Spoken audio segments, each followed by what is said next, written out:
The decision to scrap the pedestrian zone on Yeung Street South is regrettable, but understandable. Aimed at boosting commerce, it became a magnet for buskers and other performers, making for a vibrant street culture in the heart of Mong Kok, Hong Kong's most crowded district.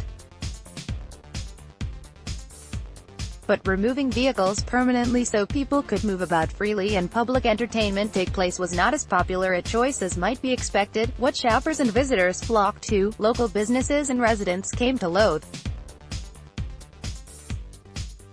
Mong Kok Street performers get the chop. After 18 years of experimentation, the scheme has been determined to be more of a nuisance than a benefit, and the road will be given back to cars and trucks on a full-time basis.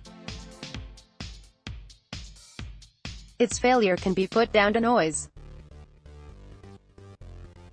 Ridding Choi Street south of vehicles was a popular decision with shoppers, and that, in turn, brought street performers and sightseers. Then came salespeople and entrepreneurs eager to profit from those wanting to sing in public and willing to pay for amplification equipment. Competition for space and a desire for attention by the amateur singers inevitably led to excessive crowds and volumes being raised, and the higher the levels, the louder the complaints.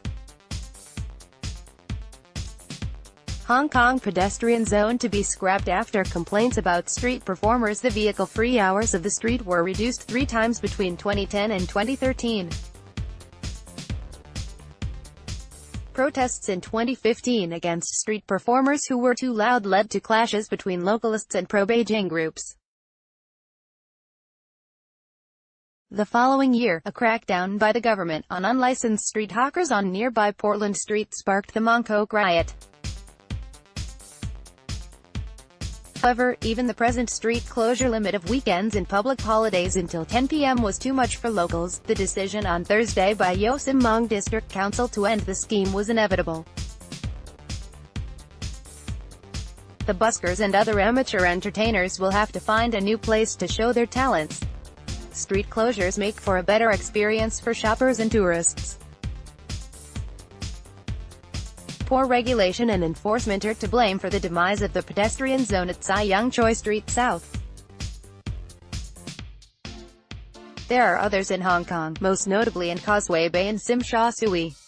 They are designated for public enjoyment. Only by acting responsibly can people who use them truly benefit.